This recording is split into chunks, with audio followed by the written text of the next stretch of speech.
Who doesn't want to step up to the line and absolutely crank a first serve and have the confidence that you're definitely going to hold serve because you've spent the time and effort to develop a real weapon? All over the world, tennis players wonder, how can I improve my serve? Well, in today's video, we are going to cover 3 ingredients, no ifs and buts about it, that are required if you really want to hit world-class serves. First, and this is going to be an uncomfortable truth for many club and recreational players, is that you need a body capable of producing a lot of force. Why do I say it's an uncomfortable truth? Because I work with rec players every single day, and I understand that obsession of trying to break that mythical 100-mile-an-hour barrier. I see players break down their techniques, really nitpick it, spend hours, weeks, months really restructuring their technique, but in the process, neglect their bodies. The truth is, you need to develop a way to transfer a lot of force into the contact, from the ground through your body and the racket and into the ball. And one of the ways that you can do this is to really build a strong, mobile body. Let's do a thought experiment. If we have 2 twins who have the same technique and they've served for the same amount of repetitions, which one is going to be able to hit the serve harder? Which player is going to be able to use the ground and body more efficiently to get more power on their first serve?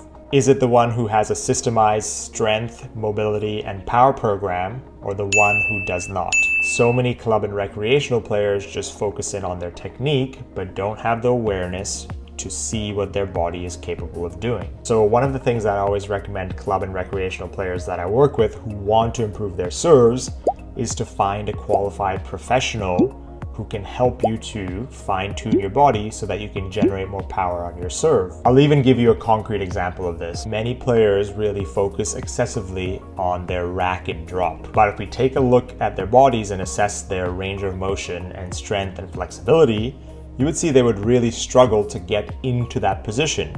But yet they just keep working away on getting their racket drop better. Yes, for some club and recreational players, it's that they're holding way too much tension in the hand, the elbow, and the shoulder, and releasing that tension can help you achieve a better racket drop. But if you can't physically get into that position, then you need to do the work on your body so that you can improve your racket drop. Hey, I'll keep this interruption really short. Please like and subscribe. It does help a lot. And I'd love it if you'd consider signing up to my newsletter. It's one actionable tip designed to improve your tennis in 4 minutes or less. You can find the link in my description below. Which leads us to the second ingredient, and that is world-class efficient technique. While having a strong and powerful body is an essential component, it's only part of the equation. The way you're able to translate that energy from the ground through your body into the contact matters as well. And technique is where we can make significant strides in our power without having to overhaul our physical conditioning program.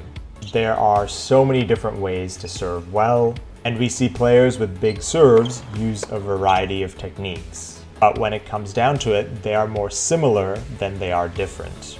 In general, they get separation between the body segments, have a toss that's not too high, and contact the ball fairly far inside the court on their first serve. And before you get at me in the comments section, these are just generalities. Of course, there will be outliers. If you feel you've spent a lot of time in the gym working on your body and your force output, but have been unable to increase the efficiency of your serve, then yeah, it's definitely time to look at your serve technique.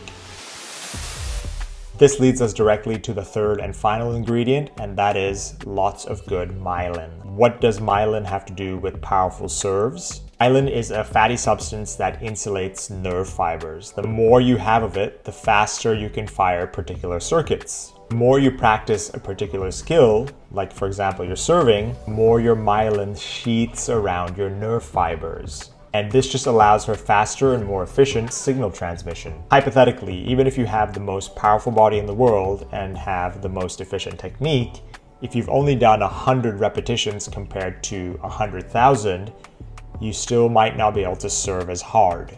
It's a biological change in your body, and it essentially just allows all the segments in your body to fire faster and more efficiently so that you can deliver your serve with more power. But keep in mind that it's not just about bulk repetitions, it's about practicing correctly. Each correct repetition makes your serve more automatic and basically hardwired into your brain. So while you're working on strengthening your body and creating efficient technique, remember that there are a certain number of reps required to start to really put it all together before you can utilize all the stuff that you've been working really hard on. There are multiple factors that go into serving really hard and with power, and anyone who tells you otherwise is basically selling you snake oil.